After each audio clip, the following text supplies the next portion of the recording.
आगे ठगरी थी हमारे को। अब मुसलमान जागेगा, अपना लीडर को मजबूत करेगा और इंशाल्लाह जैसे कि हैदराबाद में हमारी पार्टी मजबूत है वैसे ही दिल्ली में शुरुआत हुई है और इंशाल्लाह ये दोनों सीटें जीतेंगे हम। लेकिन ना मुसलमान तो सेकुलर है, सेकुलर जो पार्टियां हैं, सो कॉल्ड सेकुलर पार्टियां हैं, उनको वोट करती है। कहा जाता है कि एमएम को वोट करेंगे तो भाजपा निकल जाएगी। कैसे भाजपा निकल जाएगी मुझे ये बताइए। दिल्ली में अभी तक एमआईएम ने चुनाव नहीं लड़ा था 2024 का, कैसे यहाँ पर भाजपा जीत गई? फिर मुझे ये बताइए, सिर्फ इस सवाल का जवाब दीजिए। महाराष्ट्र में एमआईएम ने सिर्फ 10-12 सीटों पर चुनाव लड़ी और अगर आप आज राजस्थान में एमआईएम ने चुनाव ही नहीं लड़ा, कैसे जीत गई वहाँ पे भाजपा? और कैसे जीत गई तुम्हारा हरियाणा, ये बताइए मुझे, सिर्फ इसका जवाब दीजिए। मैं मान जाऊंगा कि भाई तुम जो कह रहे हो सही है। लेकिन एएमएम को बी टीम कहा जाता है भाजपा का। बी टीम कहने वाले बहुत ही बेवकूफ लोग हैं, उनको अकल नहीं है। जो हमारे सारे नेता थे आज की डेट में खत्म हो चुके हैं। वो ये भी चाहते, क्या तुम यही चाहते हो कि असदुद्दीन ओवैसी जैसा जो नेता पढ़ा लिखा बैरिस्टर है तुम्हारे बीच में है वो भी खत्म हो जाए? तब तुमको सुकून मिलेगा बी टीम कहने वालों को। और ये नाम निहाद सेकुलर पार्टियों को जो लोग होते हैं, जो इनकी जो है चमचागिरी करते हैं सिर्फ अपना ओहदा टिकट पाने के लिए, वो ऐसी बातें करते हैं। जनता ऐसी बातें नहीं करती। जनता को अभी तक जरूरत थी असदुद्दीन ओवैसी जैसे नेता की, जो आज हमारे बीच में आए हैं और इंशाल्लाह हम जीतेंगे चुनाव। और वो कौन लोग हैं जो कहते हैं? एक चीज और, दिल्ली में हम सिर्फ 2 सीटों पर लड़ रहे हैं जबकि यहाँ पर 70 सीटें हैं। तो मैं तो ये नहीं कहता भाई साहब बाकी 68 सीटें जो है 68 वो जीत जाए आम आदमी पार्टी। 68 सीट जीत करके अपनी बना ले सरकार। हमने तो नहीं रोका हुआ, हमने तो सिर्फ 2 ही सीटों पर उतारा है कैंडिडेट। हमारे 2 सीट जीतेगी, उसके बाद हम आगे भी इंशाल्लाह काम ये लड़ाएंगे यहाँ पे।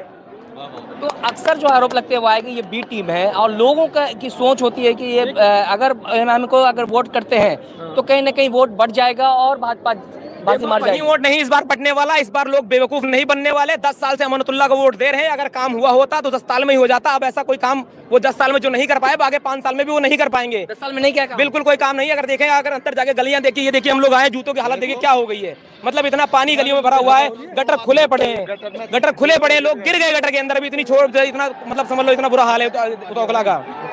तो क्या लग रहा है इस बार जो भीड़ है वोट में ही कन्वर्ट होगी और मुसलमान जाग रहा है हिंदुस्तान का। इंशाल्लाह अपना लीडर एक दिन मजबूत होकर रहेगा और हिंदुस्तान में एमआईएम पार्टी ही मुसलमानों की क़यादत करेगी, दलितों की क़यादत करेगी। एक दिन ओवैसी साहब जरूर कामयाब होगी इस काम में। यानी एक दिन ओवैसी ही साहब ही या एएमएम पार्टी ही क़यादत करेगी? बिल्कुल इंशाल्लाह करेगी और यही पार्टी करेगी। बाकी सबको तो हमने 70 साल से देख ही लिया ना। और जैसे धीरे धीरे अगर देखो तो भाजपा के सिर्फ 2 ही सांसद थे पहले, आज पूरे हिंदुस्तान में उसकी सरकार है। ऐसे ही एमआईएम पार्टी एक दिन पूरे हिंदुस्तान में आएगी और ये सरकार बनाएगी। लेकिन आरोप लगता है मुसलमानों की पार्टी है। नहीं, ऐसा कुछ नहीं। दलितों की पार्टी आप देखिए, दलितों को भी अभी पंडित मनमोहन झा गामा जो हमारे ये अपना यहाँ से भी चुनाव लड़े थे यूपी से, गाजियाबाद से, साहिबाबाद से, तो वो तो पंडित, हमने उनको भी टिकट दिया। ऐसा नहीं कि सिर्फ मुसलमानों की पार्टी है, हमने पंडितों की पार्टी है, ये दलितों की पार्टी है, सबकी पार्टी है। जो सही लोग हैं उनकी पार्टी है। सिर्फ जो उस टाइप की सोच वाले लोग हैं जो देश में अराजकता तत्व हैं उनके लिए नहीं है बस। क्या नाम है आपका? हसरत अली नाम है मेरा। तो पार्टी में क्या पार्टी के मेंबर हैं आप? हाँ, मैं पार्टी का एक सिपाही हूँ छोटा सा। तो क्या लग रहा है इस बार आपकी पार्टी कुछ नया करने जाएगी? बिल्कुल जीतेगी, यहाँ से 100% जीतेगी। 2 सीटें तो जीतेगी जो 100% जीतने की हमारा यही है। ये बाकी तो यहाँ की जनता तय करेगी कि अपने हीरो को जिताना है जो आपके लिए जेल में बंद है 5 साल से, या उस जीरो को जिताना है जो पिछले 10 साल से जीरो पे ही है। तो आप जीरो लाना चाहते हो या अपने सिपाही रहमान जैसे हीरो को लाना चाहते हो जो आपके लिए जान लुटाने के लिए तैयार है? एनआरसी के जुर्म में जेल में बंद है आज ताहिर हुसैन जैसे लोग आपके लिए जेल में बंद है, आप उनको लाना चाहोगे? या ऐसे जीरो लोग जो बैठे हुए 10 साल से कोई काम नहीं कर रहे हैं, ओखला में पानी गलियों में भरा हुआ है, कूड़े खत्ता जगह जगह बने हुए हैं, दारू के ठेके जगह जगह खुले हुए हैं, इतना क्राइम हो रहा है कि आप देख सकते हो। मुसलमानों से ज्यादा गंदा एरिया कोई एरिया मतलब नहीं है। आप कहीं भी जाके देखो जो पतली पतली गलियां, जगह जगह जाम, ये सब प्रॉब्लम है सिर्फ हमारा नेता ना होने की वजह से प्रॉब्लम है। अगर हमारा नेता होता तो ऐसे हालात नहीं होते हमारे लिए कोई बोलता तो। क्या आप लोग जो है इस रैली में शामिल हुए, मोहब्बत में शामिल हुए, समर्थन दे रहे हैं या फिर ओवैसी साहब को देखने के लिए आए हैं? मोहब्बत में शामिल हुए। क्या लग रहा है चाचा आप? यहाँ जो है हम लोग मोहब्बत में खड़े हुए हैं। ओवैसी साहब को वोट देंगे। वोट देंगे आप? हाँ, वोट देंगे। ठीक है। और खाली वैसे नहीं, और एक आदमी कम से कम 10-10, 20-20 वोट दिलाएगा भी।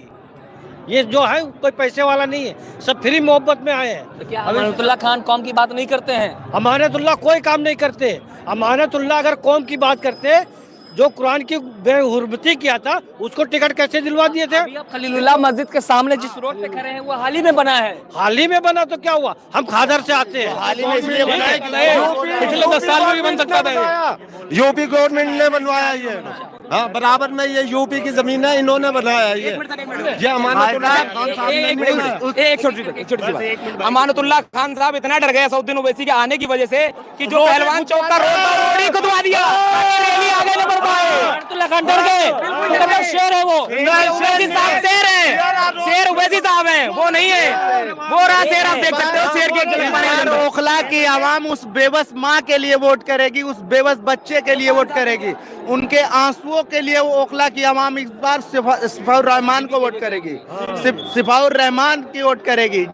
जेल में जो बंद है उनके आंसुओं के लिए, उनकी सेफ्टी के लिए वोट करेगी। क्या जानते हैं आप शफाउर रहमान साहब के बारे में? सिफाउर रहमान वो है, वो संघर्षशील आदमी है जिसने एनआरसी और सीएए का मुद्दा